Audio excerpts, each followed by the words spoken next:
Welcome to the Bateman Collective podcast. This is episode number 2, and super excited for you to be here. Today, as a guest, we have Brian Horn from the Bateman Collective team. Welcome, Brian. Thank you for having me. Yeah. So Brian is a strategist with us. That means he works with our clients on paid ads and SEO to get their campaigns more dialed in, understand what their goals are, all that kind of stuff. You have anything to share about that? What do you like about your job, Brian? Yeah, what I really like about this company is that it's niche down. I've had my own agency done work for almost 2 decades in the digital marketing space, and I always push on my clients to niche down, serve one area so you can do it really well, and that's what Bateman does. I mean, it's just a very specific offer, specific clients, specific work that we do, and it's just much easier to be the absolute best at and just deliver really good results. Mm-hmm. Which I like it a lot. I agree with you. It was kind of accidental that we went that direction, but happy accidents, like happy trees. Yeah, happy accidents. That's right. So anyways, the topic for today is we're going to talk a little bit about Google My Business, which if you don't know what that is, we'll definitely dive into that.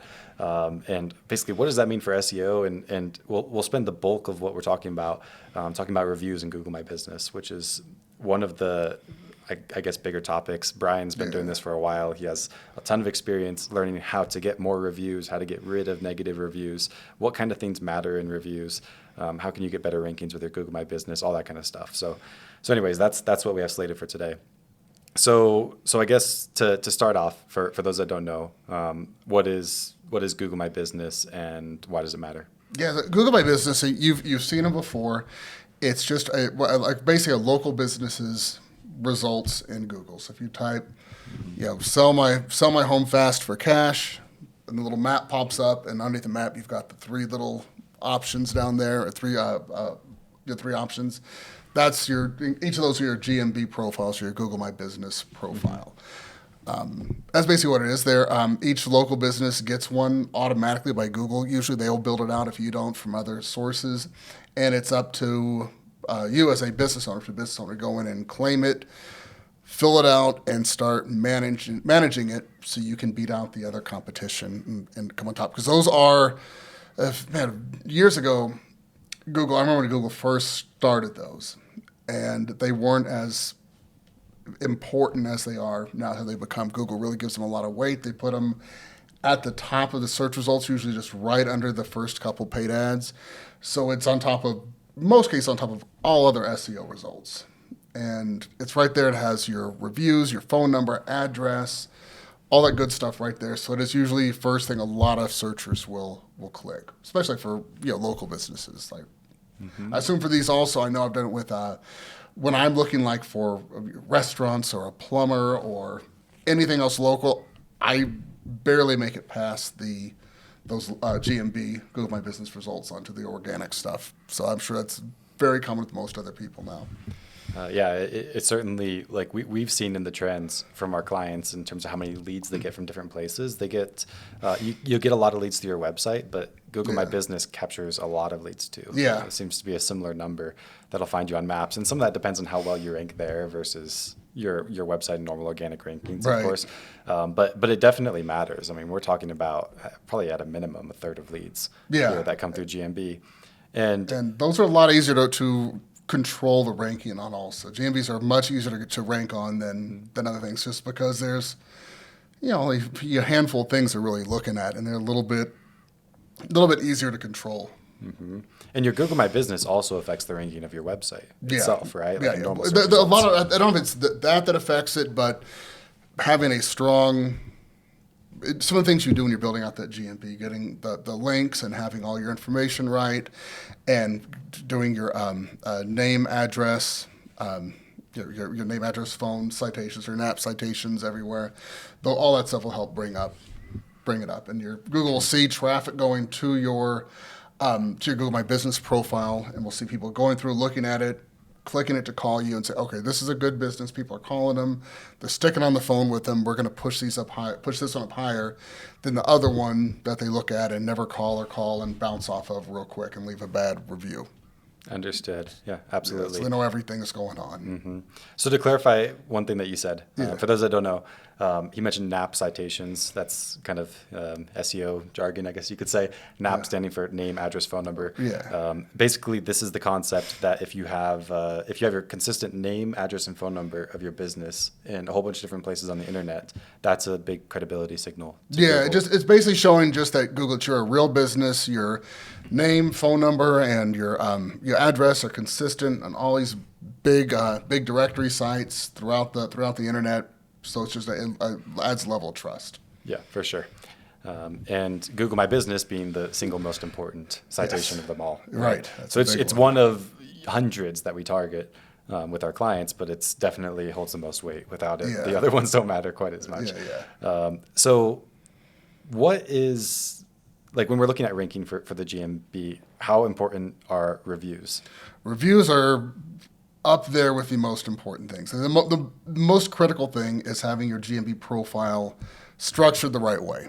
Where you will have a very hard time ranking if it's not structured the right way. But the thing with that is, after you structure it the right way, there's not much else to do. So if you've got 10 other competitors that structure theirs the right way, it goes to the next step, which is reviews. Okay. Will become reviews be very critical. And you can do a test now. If you look up anything, look up restaurants or plumber or sell my home quick or anything else you want to do. In most cases, you will see a correlation to the number of views, number of good reviews, and the reviews that have come in recently.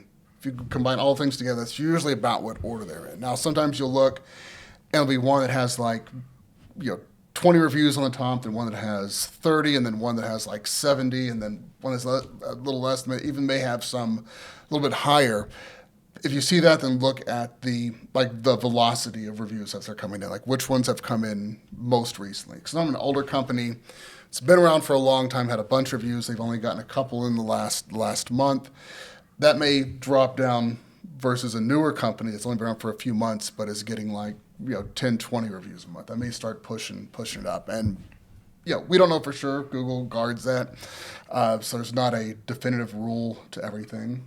But basically, you want good reviews coming in consistently, and you want to reply to every single one of them. Yeah, I think that's an excellent point. It's due every single month. You don't just get to 100 reviews and now you have the most in your market or whatever the case is, and now you're done. Yeah, you got to keep going. And a good thing that is just to be really consistent about it. If you can set a reminder once a week to request, you have sent it to 5, 10 people to leave your review, and you got 2 of them that'll do it for you. You're going to get 10 every month. You're going to in this market, you're going to win. Mm-hmm. That you don't need much more than that. If you do that, and then you do a few things we'll talk about in a little bit of ways just to make it easy for people to leave your reviews.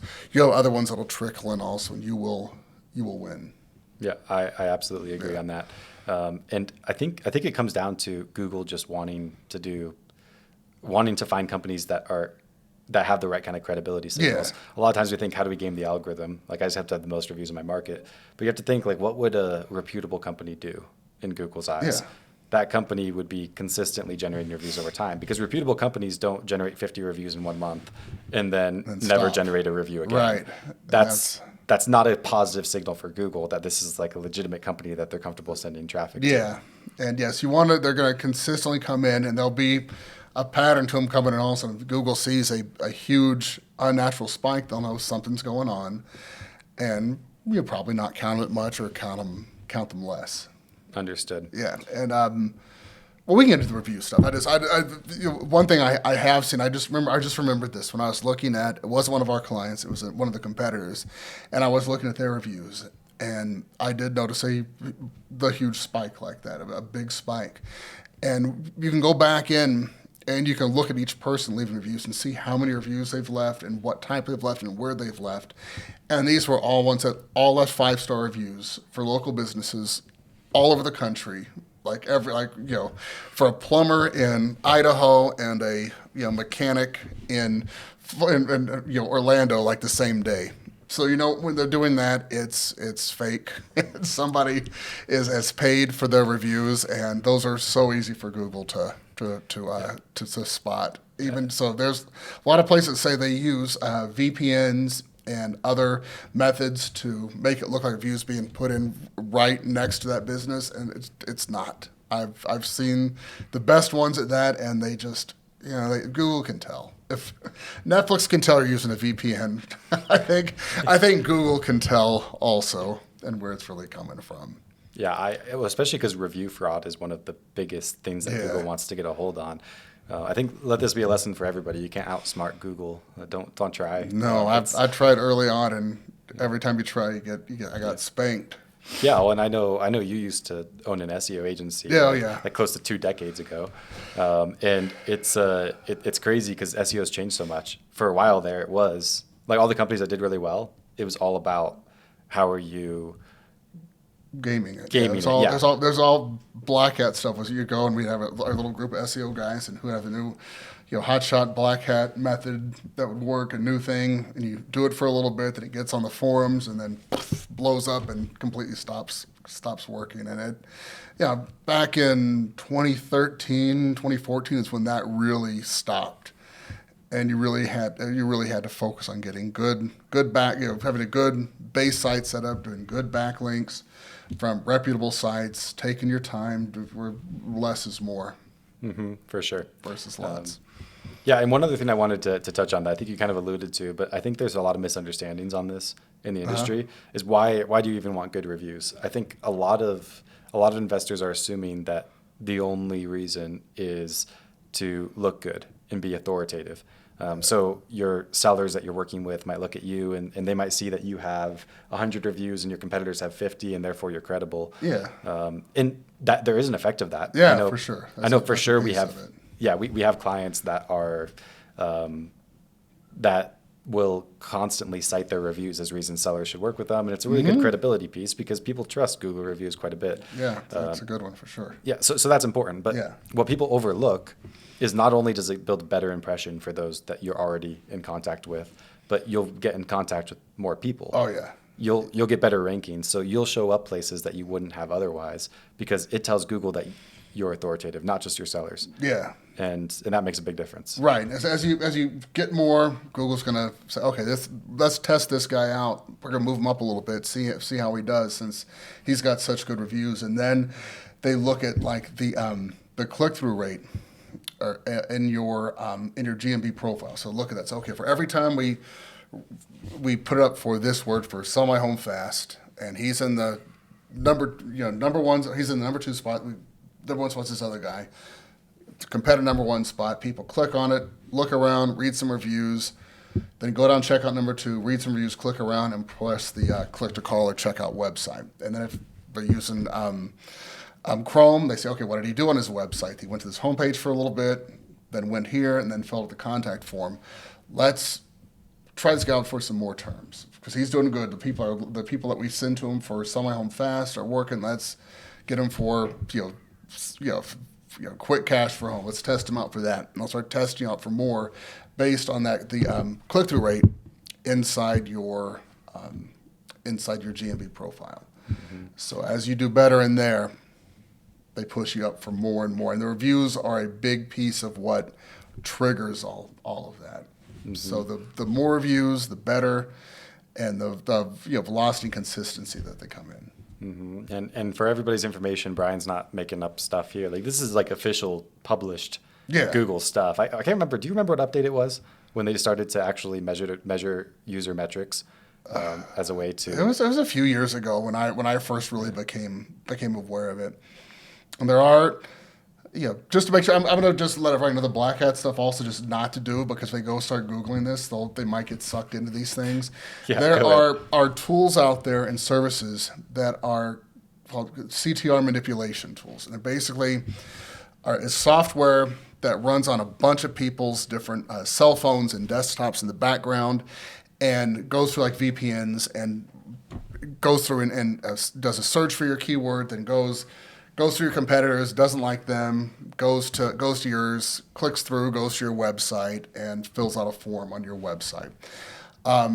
It sounds good. It's really complicated. I have tested those out. They have not either not work. I've not seen them work enough to risk it. There've been maybe a tiny little uptick on sometimes, but I was like literally doing it for dozens of sites, and one or two that I saw a movement on, and could have been a bunch of other things also that made it move up, but that is a clear violation of Google's terms of service.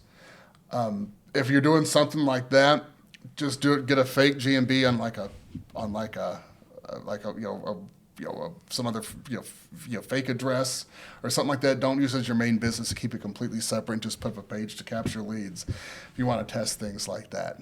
But I would. It's expensive. It takes a lot of time and energy, and you're better off just doing it the right way. We're going to show you how to get some really good reviews consistently, and that will push you up there. And the way for our clients, where we structure the GMBs, it's just about all you need to have. You don't have to get too complex with those. If somebody is needing your services and you make it clear that you do that, and you have some good credibility features on there, you're cool. They're gonna call you. Yeah, that's great. Okay, so we talked about why it's important. You get Yeah. more leads, and those leads are going to think more highly of you when you get them, and you can't game it. Right. So this has to be legitimate, right? Yeah. So if you're going to be legitimate, what's the best way? Companies that you see that are getting a lot of reviews, what are they doing? Yeah.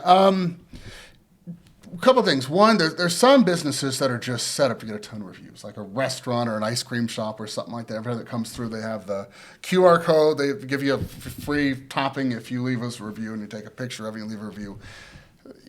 Yeah, those are easy. In our world, it's a little harder because you don't have that many clients. Number one, you go, okay, if my clients are ones leaving reviews, I don't have that many. I get a few a month. Yeah, and when you say clients, you mean sellers, right? Sellers, like sellers, yeah. So and then you've got one of those sellers leaving a review a month. The most I'm going to have is 12 in a year. And that's not very much. That's what your competitors are doing. So you have to flip it a little bit when you think of it. There is nowhere in Google's terms of service that says it can only be a person that has paid and done business with you, or like, I was trying to go rent a car coming in here today, and they screwed it up, and I couldn't rent it, and I left them a bad review, and wasn't a customer of theirs. So you can leave reviews for places that aren't customers. So what works extremely well is a few things. One, your vendors. If you have a person that does all your sheetrock for all your flips, go, hey, could you leave a review for us on there? And you have to be honest. You can't say you gave him a great price on his home or anything, but he can say, hey, Steve is a great guy. Love working with him. He's trustworthy, and if I ever had to sell a home, this is a guy I would use. Not one lie in there, and he's not saying that he's a vendor of yours. He's just saying you're a good dude. And you can basically use that for all your vendors that are doing work for you. If you've got some partners around, like if you have a real estate agent you call up and give a lot of business to, or any people like that works well also. And then take it even further, just friends of yours. If you're in a Bible study with a bunch of guys, and they can say the same thing. This is a good, honest dude. He's the one I'd want to work with. He's my first choice for selling a home in this area is this dude. No lies in there at all. And if you have some of these guys you're friends with are entrepreneurs and have businesses, do the same thing with them. Say, you can even give them a review first and go back and say, hey, could you do a similar thing for me? It'd really help me out. And if you, like I said earlier in the interview, if you set up a reminder to ask 5 people for reviews a week, and you're mixing these in there, dude, you're gonna do well. You're gonna get some. One that's kind of important with this that I want to bring up is make sure they are in the area where your ideal sellers are also, the sellers that are searching for you. So you don't want to have like your brother-in-law lives in another state do it, or somebody that lives 20 miles away from your service or from your area if that's not within it. Get them to do it within the area. If they live there, cool, they can do it whenever. If they don't, when they're driving through the area, just get their phone. If you can have their phone, get out their phone and do it right then, because Google will see, okay, all these people leaving reviews are from the area. This is authentic. This is real. If it's from, like the guy I mentioned earlier, that's doing all over the country. Yeah, it probably has. It probably just has some way. And they go, okay, there's some of these that could be from other states. Somebody that did some work there and is just traveling, but it's not gonna be very many. It's gonna go out of scope really, really fast. Mm-hmm. Yeah, so let's think of a few options. I think you mentioned like subcontractors. Yeah. For any of you that are doing a lot of flips, subcontractors. Quite a few. You probably got quite a few of those. Those people have quite a few employees. Most likely, you probably have quite a few employees. Yeah, right. That's true. Yeah, you probably have do. family. I think everybody thinks like you close a deal, you get a review from the seller. What about the buyer too? Yep. That's a great opportunity. Your buyers are your customers in some way. Why would they not review your business as well for helping them find those deals? Yeah, I mean, it does feel like when I was doing some work for a multifamily company, and they were in that is a hard industry for reviews, because basically if you're living in an apartment, you don't leave a review unless you're really pissed about something, and so like raising rents doesn't usually cause everybody or to fighting a roach or whatever. I mean, it's always even the nicest ones you look at, just reviews are generally horrible. So something we did there, not just the employees, you can't have your employees do it, but your employees' spouses. Like when when the girls, like the little girls working the front desk, when their boyfriends or husbands would come pick them up. Hey, this is a really beautiful property. That was it, 5-star review, and that got on there, and those were all completely legitimate also. So you have to just think a little bit. You can't have your employees do it, and you don't have anybody lying saying they're a customer. Other than that, as long as they're being honest, then you're pretty set. Yeah, well, you want distance between you and them in Google, so it doesn't look fake. Right. And I guess one thing I want to hit on also, so we talked about the reviews being important and where you could get them. But when you're writing reviews, if you could, is have your keywords you want to rank for in the review and the city name in the review also. Not when you respond to it, but when the person's writing. I had to sell my home fast in Minneapolis. I sold my home fast for cash in Houston. That's triggering to Google or signaling Google, say this person did this keyword is important to this company. And also when you search for it, sometimes when you search for the keywords, you'll see reviews pop up, and they'll have like a highlight out of it, and that's where they get them from those in the reviews. So that will pop up and be a good thing. So you're saying it's not just about how many 5-star reviews you have. No. It's about what do those reviews say. Yeah. If you want to have your keyword and city name or area, geo area in there, and they can be split apart. Like you don't have to say sell my house fast in Houston. They really helped me sell my house fast and da. And he's the best guy in Houston. That's still putting them both in there, and Google will see that identically. Yeah. From what I've seen and understand. Yeah, absolutely. And I challenge you guys, if you want to look at companies that are ranking really well in your market, I bet you'll find most of their reviews have a paragraph, if not two. Yeah, there's some long ones. We see that a lot. Yeah, it depends on and this one for sure. In some industries, too long is bad because usually those are negative ones, somebody going off. But yeah, I've noticed in this also that it's definitely a long one, somebody telling a story. Mm-hmm. And so one thing you can look at, and there's not a hard fast rule. Every market's different. So if you look at the top ones in your area, look at what they're doing. Look how long they are. Look how many they had. Look at the keywords they have in them. Look at the velocity that they're coming in, and just do that plus a little better, and you'll be good. Yeah. That's do a little better. Just always one up somebody, right? Yeah. I also want to share some tips that I've learned from some of our clients in terms of getting seller reviews, right? Because those matter too. And like you said, some industries, you like a restaurant, you just text all your customers and you just blast 1% of them give you a review, and that's fine. But unless you're doing 1,000 real estate deals a month, which most of our clients aren't, that's going to be really hard to get the kind of number that you want. Yeah, just in the culture. Like I just saw this yesterday when I was I just came in to visit up here in Utah. I'm from Houston.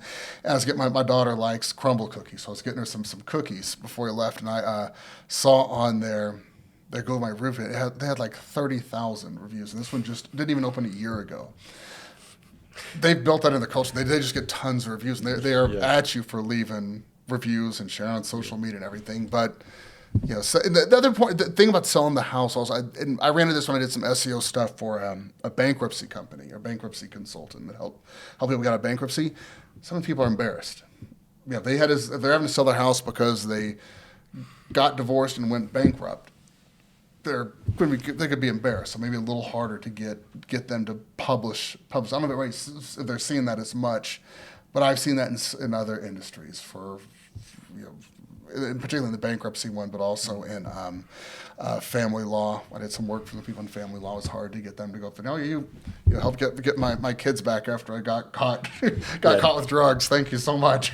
I definitely see why reviews would be it's a little harder, a little bit tough there. One of my favorite methods, just because you do need I think you have to think in this industry. You have to think of reviews like a sales process.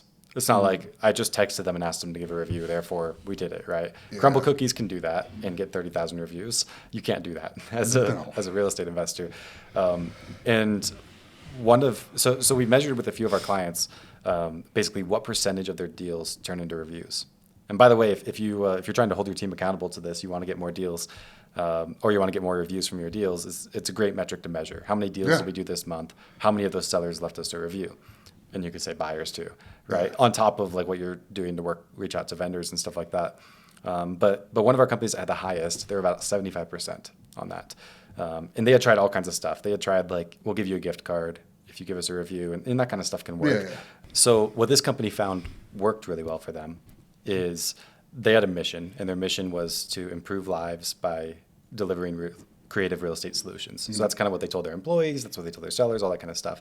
So what they decided to do is get on the same page of the seller. Instead of asking, can I please have this? They got the seller interested in their vision. Mm-hmm. And how they did that is they basically said, the situation that you're in, like maybe it's that you're in pre-foreclosure and you thought you were going to lose your house and we bought your house instead. That situation isn't quite as unique as you might think. There's a lot of people who are dealing with similar problems. The problem is not everybody knows what you know. Not everybody knows that there's an answer to that problem and a solution through us. Would you be willing to share your story with other people in similar situations if it might help them? And then instead of asking for something, they were allowing an opportunity to serve other people, which is kind of this company itself was very service minded. That's kind of how they did everything they did. Yeah. But anyways, they had a huge rate of people giving reviews, and not only that, their reviews are really good. Yeah, that's a good way of doing it. That really brings some emotion into it. Yes. Hit on the emotional side instead of just the financial. That's good. Yeah. And they had, every one of their reviews is like multiple paragraphs. It's all great stories. Naturally, just all the right keywords are flowing into there. Do they get the reviews? People submit them. Do they type it out, or they send videos in and they transcribe and send back to them? They do a lot of testimonial videos for sure. I think they have like hundreds. It's ridiculous. To the extent that I'm like, how much more does it really help to have 101 testimonial videos instead of 100? I don't know, but they do it. But what I'm talking about here, like the sellers actually write a written review. They'll send them the link. The seller, they try to get it at closing table. It's another tip. Like once you're done with the seller, before you leave, they might be done with you. You know, so it's give them the link. Say like, oh, you would give a review. I'll give you a few minutes now to write that. Yeah. And just have them. Oh, that's good. Have them do it there before they're out. It's those kinds of things. Like this is a sales process. Like if you're really going to get like that, that 75% rate of people turning into reviews, you kind of got to be really good at it.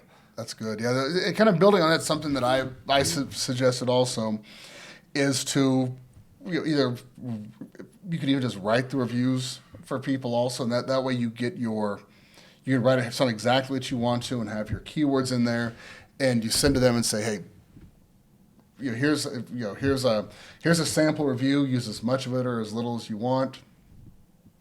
And I've done that before also, and had those ready to go for the person. Make it easy, right? Yeah, and that way, building on like kind of what you were saying that they did, is you could have where they send a video testimonial in, and then use Scribe or something to transcribe it, send it back to them, say, hey, here's a link to submit on Google, here's your transcription, you can do copy and paste it and submit for us. And make it copy and paste easy. Yeah, absolutely. I love that idea. Yeah, that's a good way of doing it. So, any other tips for getting positive reviews?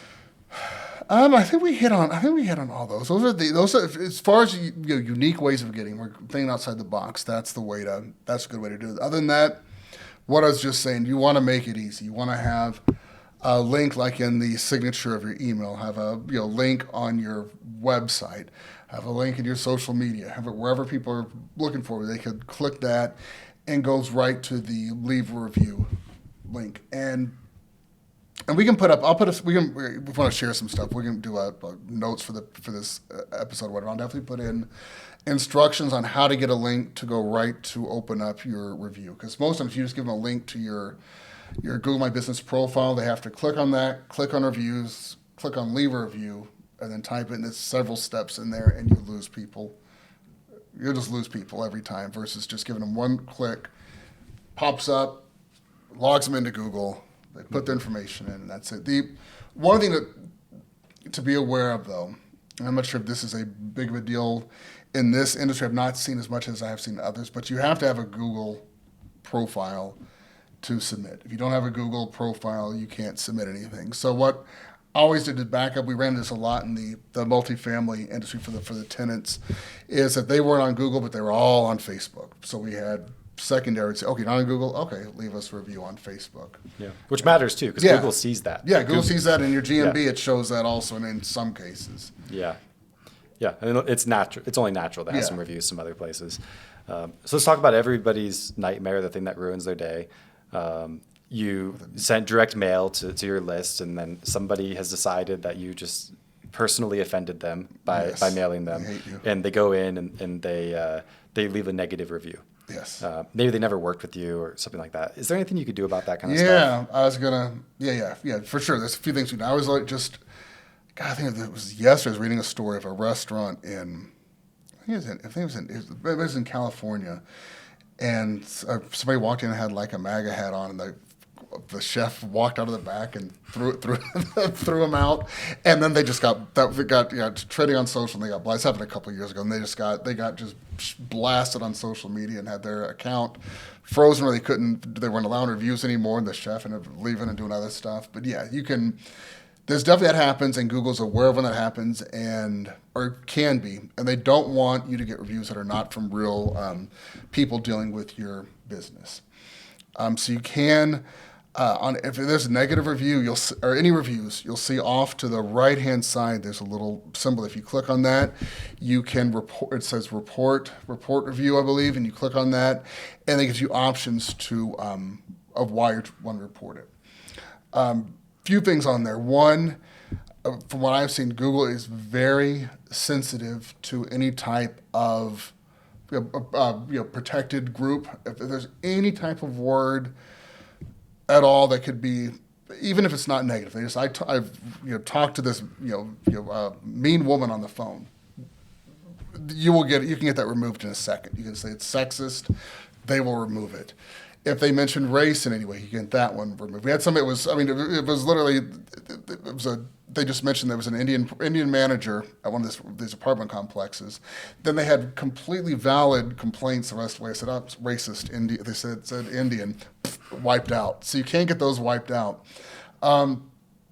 Also, if somebody has not worked with you, you can get those out also. Even though we're just talking about getting good reviews from people who haven't worked with you, that's a good thing because you can put those in there because not violate terms. But if you go back and say, hey, this person's not a customer, we don't know who they are, we think it's a fake a competitor, bombing us with bad reviews, they'll take those off sometimes. And when you can look at that, if you see one of those, click on the person off the bad review, see what other type of reviews they've left. In some cases, like there's one I was just looking at for not one of our clients, but for in the industry, and they had what was I saying? They had I looked at one of they had some negative reviews. Looked at the negative reviews, or one of them in particular, and they had reviewed with negative reviews to about a dozen other real estate investors in the area, within like a week. So that was, okay, this is obviously a fake one. Somebody in the area a competitor went through and they're doing some negative review bombs, which they do that. Now, our services, you can pay for that, so there's ones using it. So that's out there. You can look at for that. For one, something type of language you can flip. Those are really easy. If you look at a negative review and it's somebody that you hasn't worked with, and it's kind of obvious that it was a bomb and some type of, or the person doesn't live in the area. Say this person lives in, I'm in California. This person lives in Kentucky. They've never been here. They left the review from here. I don't know who they are. They've never worked with this. I think they're just, it's a, ex of one of our, ex-girlfriend of one of our employees, and she's just trying to mess us up. And you can, those work some of the time. Depends on how someone's feeling on the other side. Depends on who you get and how they're feeling that day. Yes, but it's worth a try. It costs you nothing. Now if it's a legitimate negative review, you're better off not doing that. They said they've worked with you and you did this wrong, this wrong, this wrong, this wrong. Just own up to it. Apologize. Say what you did. How where the failing came, if there was a reason for it, and what you've done to correct it so it doesn't happen further, and what you've done to make it up to that person and apologize. And that, we all know that there's going to be bad things that happen. If you go to a dentist office and have to wait there a couple hours and you're steaming, you leave a bad review and go back and realize that the dentist's daughter was just in a car wreck and she had to run off and had to go see her daughter in the hospital. Okay, I'm kind of an asshole. I should have complained about it. That's reasonable. And if they put that in there, you go, okay, that's reasonable. Yeah, absolutely. Yeah. So you also kind of brought up this other topic of responding to those negative reviews. Yeah. Sounds like Google likes that. I also believe it's best practice to respond to all reviews. Do you have any opinion on that? Yeah, every review. Respond to every one of them as fast as possible. Google does look at percentage that you've responded to, percentage you've recently responded to, and the time it took you to respond to them. If you are not responding to those quickly, you will start seeing a drop, even if everything else is okay. I have 100% seen that. Everything else is fine, reviews are good, not replying to them, and you start getting little drops. You want to reply to every one of them. Now, someone like when I've looked at, they've have dozens, if not 100 plus, they've never replied to any of them. You don't have to sit down and reply to them all at once right now and put just canned responses in. Just take time, go through every one of them. Someone do 10 a week or something over a period of time, just those old ones. Keep on top of your new ones. Reply to them with some intent, and think of each reply as a person that is a perfect prospect, perfect potential seller, is read that one, and now they're going down and reading what you say right below it. Sell them. Every one of them, just sell. Use that opportunity to sell. Now, throw in keywords or cities don't work at all in there, but put your copywriting on display in there. That will work if anybody's reading those for sure. And pay special attention to the reviews that are at the top. Sometimes they do get jumbled around a little bit depending on who is searching, what words they're searching for, but it's usually not too much. Usually the ones that are in the top 10 or 20 are usually going to be right up there at the top. The top 5 or so are usually the top 5. So really spend time going through those. Yep, fully understood. Well, I think that's great advice. Anything else you would say for an investor that's looking to get better rankings on the Google My Business? Yeah, I mean that's just the reviews are the easiest thing to control, and then the only thing we can't do for you. Right. Everything else we do everything else. That's yes. A very important one. We go back and we structure your profile the right way. We build links to your main account. Do all the other good stuff. Have the other sites set up correctly. But yeah, we can't forcibly get reviews for you. We've got some things that'll make it easier for you. I mean, some of this advice we gave today and tips will certainly help. But that's it. It's really just a thing of reaching out. If you've set a task every Monday or Tuesday or whatever day you want to reach out to 5 people for reviews, that's all you got to do in this market. Inside of, it won't be overnight, but if you do that for 4 weeks, 6 weeks, 8 weeks, you will 100% see a difference. Mm-hmm. Probably about the 4th week, you'll start seeing some change, if not faster. Yeah, and as always, what is measured improves, right? So if you're an operator, make sure that this is something you measure in the Yeah, company. track. I've seen so many companies where literally all they did is just put like a number of reviews generated this month in their monthly scorecard. And what do you know? It just goes up. Yeah. That's all you have to do, right? You just have to put the number in front of people that are responsible That's for these probably kinds of right, things. yeah. So definitely, like, anybody operating a business with any sufficient amount of staff here that's going to be doing these things, if you measure it, it'll get done. If not, they're going to forfeit it for other things that you're measuring Yeah. that you want them to do, right? Yeah. So it's one of those things where it's not super hard. It just takes a consistent effort. Yeah, it's really it's easy. And in the show notes or whatever, I can put some sample things we're talking about, a sample emails to send a request to people. Just you can copy and paste this to give them to copy and paste, make it easy for everybody at least to start off with. Because and there's your GMB is just like your website for SEO. It's an asset you're building up that's worth money. Years ago, we used to flip and sell those for high volume terms. I think for plumbing, I'd get a fake name for a business, do all this stuff, build it up, get a nice strong GMB that's getting dozens of leads every day, and sell it off. You can do the same thing with these. You can get there, doing this, everything else right. You'll be at the top. You're gonna get. Every person that searches for that will see your name. Whether they click on it or not, you can guarantee they're all going to see your name over and over and over and over again. You'll get a good percentage of them clicking on it. Okay, excellent. Yeah. Well, thank you for joining us today. Hope you had some value with this. It sounds like you're going to throw some stuff in the show notes, Brian. Yeah, I got some stuff on it. Downloadable resources, all this kind of stuff. Yeah. For anybody that's a client listening to this, we did just build out a course for our clients around this specific aspect that if you ask about, we can definitely get sent to you sooner than later. That goes into all these different details and some downloadable resources there as well. But that's it for today. Thank you for joining us. All right, bye.